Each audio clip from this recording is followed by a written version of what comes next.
أعوذ بالله من الشيطان الرجيم. بسم الله الرحمن الرحيم. يا أيها الذين آمنوا اتقوا الله ولتنظر نفس ما قدمت لغد واتقوا الله إن الله خبير بما تعملون. ولا تكونوا كالذين نسوا الله فأنساهم أنفسهم أولئك هم الفاسقون. لا يستوي أصحاب النار وأصحاب الجنة. أصحاب الجنة هم الفائزون. لو أنزلنا هذا القرآن على جبل لرأيته خاشعا متصدعا من خشية الله. وتلك الأمثال نضربها للناس لعلهم يتفكرون. هو الله الذي لا إله إلا هو عالم الغيب والشهادة هو الرحمن الرحيم. هو الله الذي لا إله إلا هو الملك القدوس السلام المؤمن المهيمن العزيز الجبار المتكبر. سبحان الله عما يشركون. هو الله الخالق البارئ المصور له الأسماء الحسنى يسبح له ما في السماوات والأرض وهو العزيز الحكيم. صدق الله العظيم. Consider well what He has forwarded for the morrow. Fear Allah, for Allah is well aware of all that you do. Do not be like those who forgot Allah, and Allah caused them to forget their own selves. They indeed are the transgressors. That is, forgetfulness of God inevitability leads to forgetfulness of one's own self. When man forgets that he is slave to the Almighty, he will inevitably form a wrong view of his position in the world, and his whole life will go wrong because of this basic error. Had we set down this Quran upon a mountain, you would have seen it humbling itself and splitting asunder from the fear of Allah. We present these parables before the people so that they may reflect on themselves. He is Allah, besides whom there is no God. He is the knower of the unseen and the seen. He is the compassionate and the merciful. He is Allah, besides whom there is no God. He is the sovereign, the holy, the source of safety, the giver of peace, the guardian, the mighty, the enforcer of His decrees, and the ever supreme. Exalted is Allah alone, who is the planner of creation, its enforcer and its fashioner. His are the excellent names. Whatever is there in the heavens and the earth glorifies Him, and He is the Almighty and the All-Wise. Sadaqallahu al-Adhim. Jazakallah. Before we continue from here, I'm going to ask if Hafiz Nadeem and Dr. Harun Abbasi can join us in the front, sitting over here. I'm going to call him out. Jazakallah.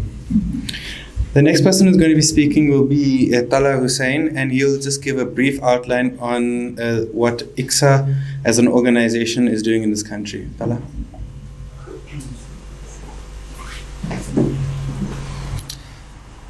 أعوذ بالله من الشيطان الرجيم بسم الله الرحمن الرحيم السلام عليكم ورحمة الله وبركاته.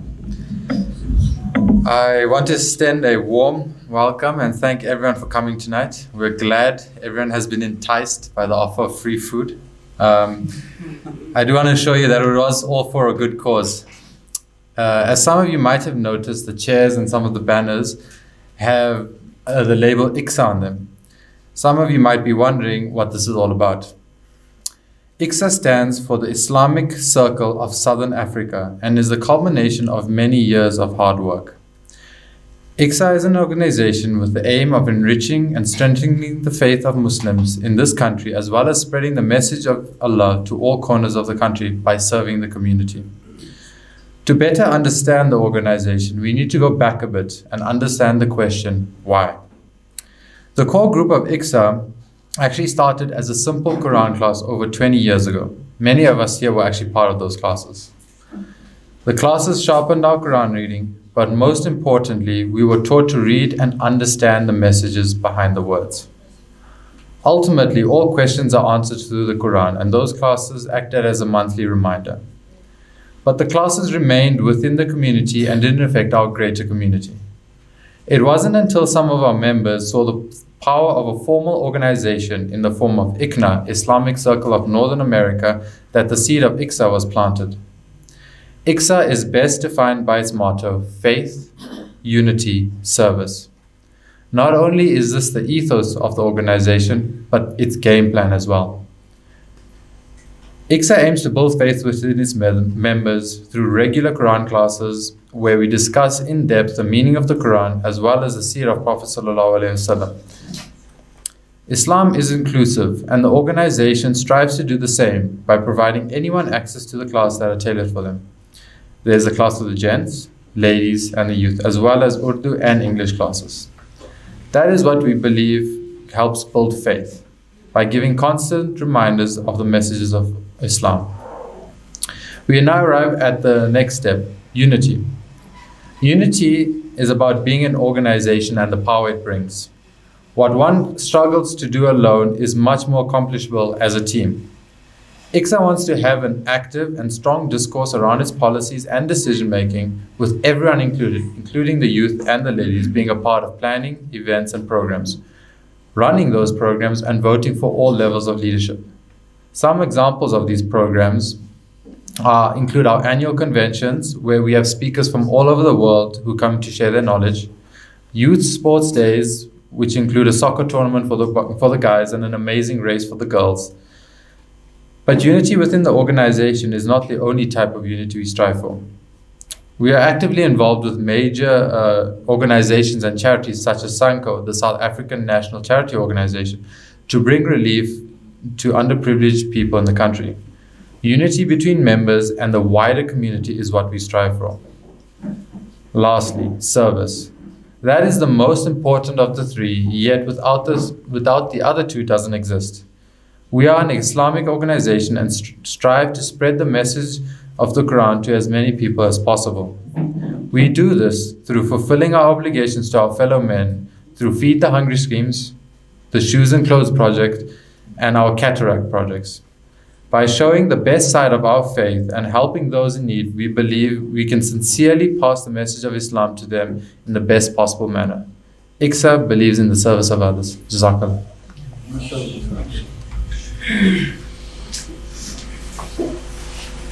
Jazakallah for that brief on ICSA and its current activities. The next person I'd like to call will be the guest speaker for tonight, Shahid Rehman. I'd ask you to come and sit on the couch while I give an introduction.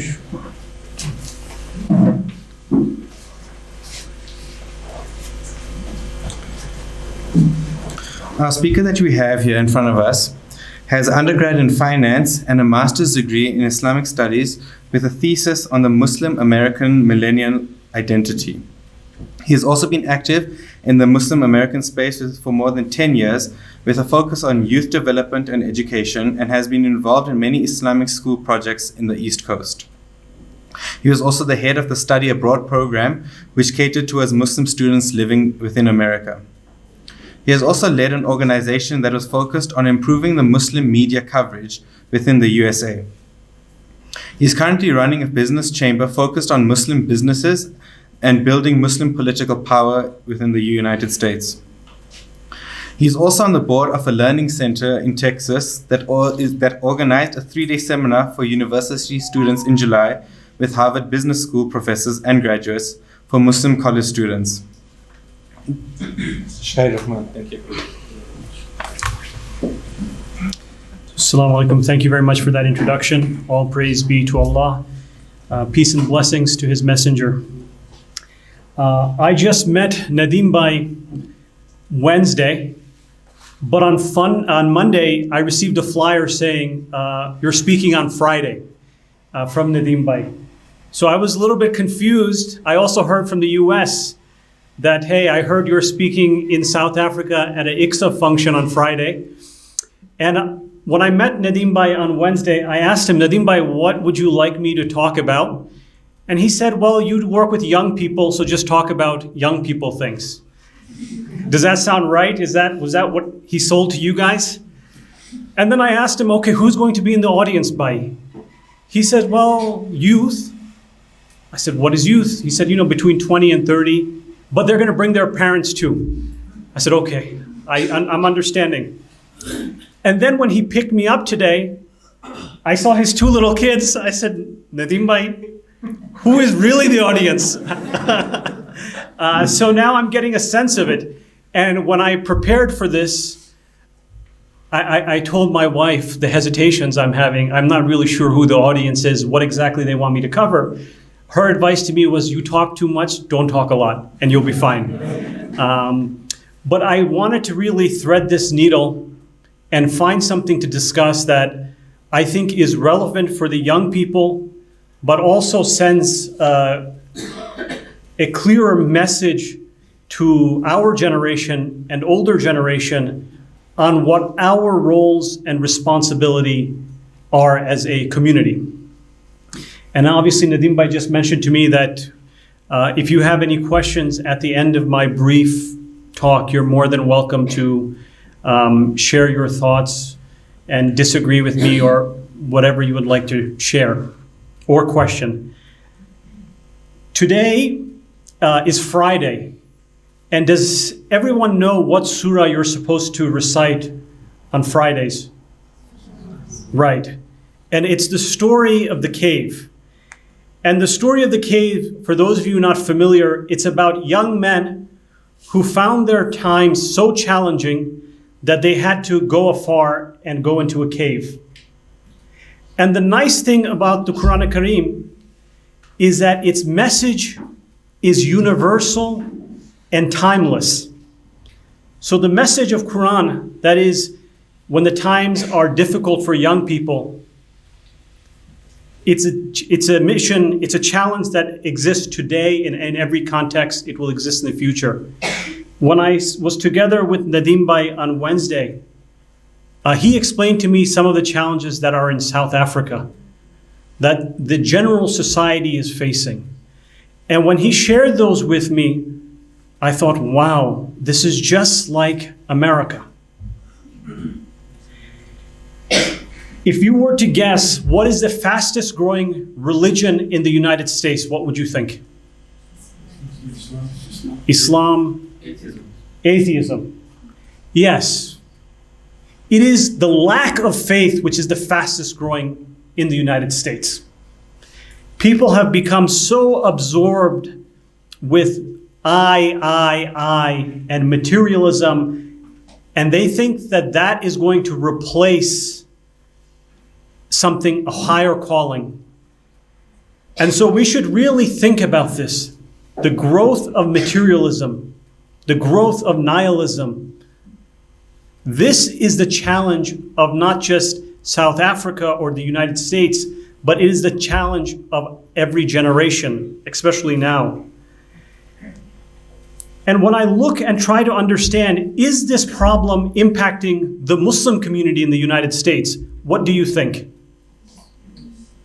Yes, it is. Yes. The history of America is such that Muslims have been coming into America for 150 years. Do you know which group opened the first mosque in America? Anybody, guess? It was actually the Ottomans. There were a combination of Turks, Syrians at that time. And they established a mosque in Chicago in the 1870s. Today, there is no record of them. And they did not come as a small group. They came as 40,000 people. Imagine in the 19th century, you have 40,000 people coming. And if we were to fast forward 30 years later, another community came to America and they established mosques. Albanian community opened mosques in New York. I know some people have been to New York here. Anybody? Okay, all the way in the back. They opened mosques in the Northeast, two of them, 1907, 1913. Today, those institutions, those people do not exist. Only thing that exists is their gravestones. In 2010, my friend went to a Jummah prayer, an Eid prayer in Brooklyn, New York. And 6 people came to Eid namaz. Eid. 3 men and their 3 wives. And they were all in their 60s. So if a people think that if we just come as a people, it's enough to sustain the growth of Islam in any country over an extended period of time, history begs to differ. Give it 100 years, and you will see no one is immune to the impact of history. So I shared with you what has historically happened in America, but I will share with you some of the other challenges that we face. I started getting very active in Muslim community in an organized way in 2010. I'm originally from Bangladesh, and I'm from a place in New Jersey where when we used to live there was maybe just 12 families. Today in that same area, there's about 12,000 families. And in 2010, inside of the high school, the community, they did a survey to understand the behavior of the high school kids that are in the high school. And they found that more than half of them were smoking, doing drugs, they were promiscuous, they were drinking alcohol. And these are Muslim kids. But our mosques are large. Actually, they are so large that you would be embarrassed. There are so many. In that area where I'm from, there's at least 15 mosques. At least. Just think about this. And the problem, it's something that, especially with COVID, you have seen that younger folks are having more than just these challenges. Now they're faced with more mental health issues, depression. 2 years they have not been with other kids. A survey was done in America asking high school kids, this was by Stanford University, what percentage of you know your purpose in life? Do you know what percentage that is? It's 16% of high school students. Imagine you are a student and you have no idea what you are doing, and then you become a college student and you have no idea what you're doing, and then you graduate, you still have no idea what you're doing. This is starting at a very foundational period, and we need to think about this. And what I wanted to tackle today really is how did we, as Muslims, because often when we think of ourselves, we think that we have the religion of Allah, and we think that we have good values, good family, that we're immune from this contagion. How do we get here? I studied, as the brother mentioned, Ahmed Bhai mentioned, part of my thesis was on how Muslim identity is formed in young kids. And really, it forms in 4 ways. There's 4 stages, and I'm sorry to get so technical. The first is religious information. So you tell people drinking is haram. You tell people pray 5 times a day. You tell people don't gamble. You tell them fast. That is information. The second is they practice that information in a context. The third is that becomes institutionalized in who they are, internalized. And then finally, their religious identity is formed. So does anyone remember the 4 steps? I'll repeat it. I'm going to go back to this again and again. First is information. The second is you practice. The third is it's internalized. And then finally, it's your identity. Where do you think there is a disconnect, especially for the kids, between their identity formation? Which of these 4 steps, information, practice, internalize, and identity, Where do you think there's a gap? It is not an internalized. In practice. In practice. The way we understand our religion and the raising of our kids is as if we are going to a car shop. We are going to drop off the keys to the car and you come back 3 hours later, you fix the car. But kids and their development is not like this. We do not drop them off on a Friday, Saturday program and then they're fixed, or they understand Islam, or they know Islam. No, no. What the kids hear from home, it has to be the same thing they hear from school, it has to be the same thing they see on social media, and it has to be the same things their friends are saying. It has to be everywhere the same. In America, because everything is not the same, there is lots and lots of confusion. What does it mean to be Muslim? They feel stress. My parents are telling me that, I'll give you a great example. In our Islamic tradition, where do you change your clothes? You go to your room, you close the door. Shame is a value. It's something we're taught. But if you go to the gym, everybody changes in front of everybody. You become ashamed of being ashamed. Where do you practice this skill and where do you internalize it? Do you tell kids, don't go to the gym anymore? That's sometimes what happens.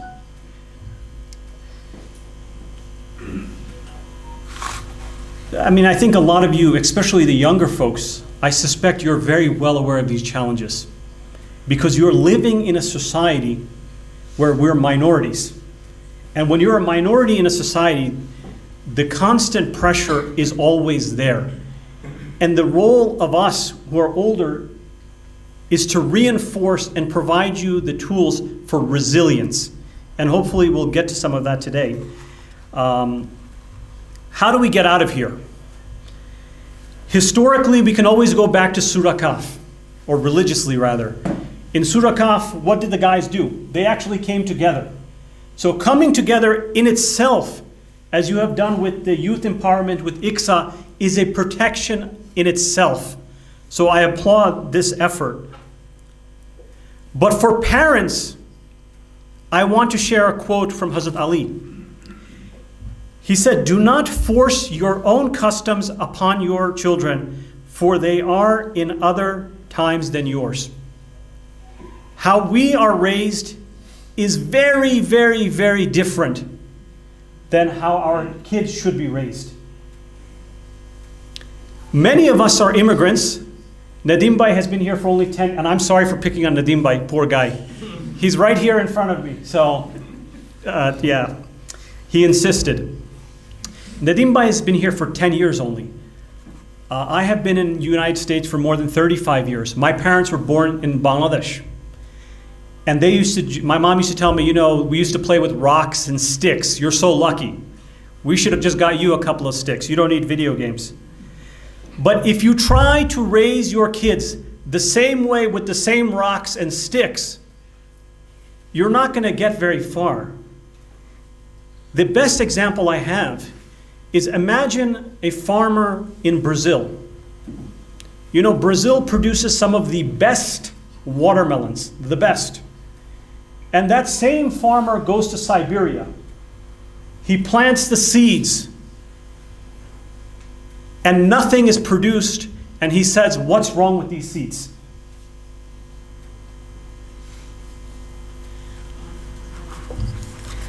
I hope it's a clear analogy. Okay, good. So let's go back. Again, there are solutions to these challenges, but I want to also offer prophetic examples. Rasulullah ﷺ, in his time, we all know that he kept young people next to him. And really how we understand religion today, but also how do we understand the contributions of Islam and its expansion so quickly is through those young people around him. And I want to give 3 specific examples for 2 reasons. One is for young people to know anything is possible, and for the second reason, so I am reminded that we can trust younger folks with tremendous responsibility. At the age of 18, Usama bin Zayd radiallahu anhu was head of an army despite Hazrat Abu Bakr and Umar being in that same army. Our Prophet put him in charge. Zayn bin Thabit, he was 13 at the time of Badr. Hazrat Ali appointed him as responsible for the compilation of the Quran. I'm sure Hazrat Ali could have done it. I'm sure Hazrat Abu Bakr could have done it. I'm sorry, it was Hazrat Abu Bakr who appointed him. Excuse me. A lot of other people could have done it. But why a young man? The first person that Rasulullah sent to Medina was Musab. And he was a young man to go and preach to Medina. So when you look at the pillars of society, whether it's the warrior class, whether it's knowledge, or whether it's the spread of Islam, you see that the young people are the foundations of all of those. And what happens if we properly invest in young folks? We all can see the fruits. When Hazrat Abu Bakr Siddiq radiallahu anhu was Khalifa, they were so poor, the Sahabas. But when you look at the transition into Hazrat Umar, they were so rich that there was nobody to give zakat to. That is only in one generation. If the investment is made in the younger generation, we will see returns immediately. And this is not something that only we should see from a perspective of religion. Nadim Bhai on Wednesday, he took me to visit the Apartheid Museum. And I was so impressed by the role that Christianity played in the movement, but also the impact it had in shaping Mandela. Mandela talked about the role the Methodist Church played in his later life when he was a kid. He talked about the establishment of a youth league on Easter in 1944. And that was a real catalyst for the change you saw in this country. So this is not necessarily something that is only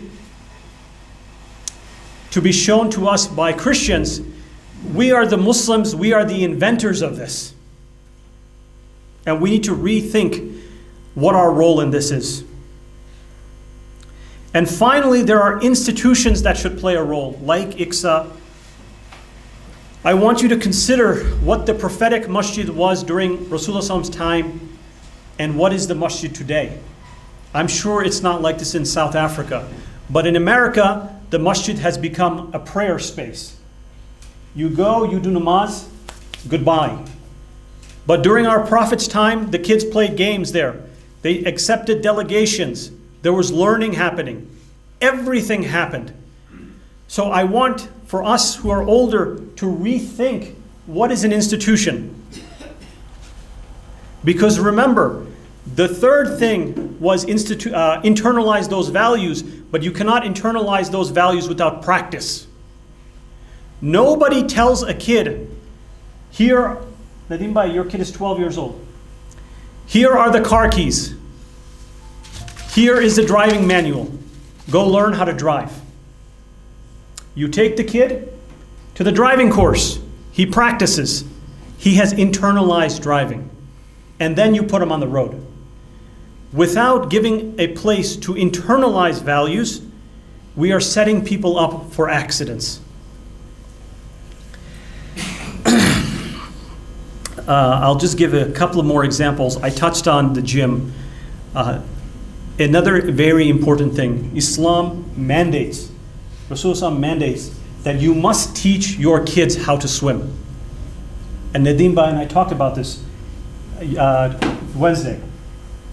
If Islam tells you you have to teach your kids how to swim, and you have a daughter, do you say that the pool has boys and we're not going to send our daughters to swim?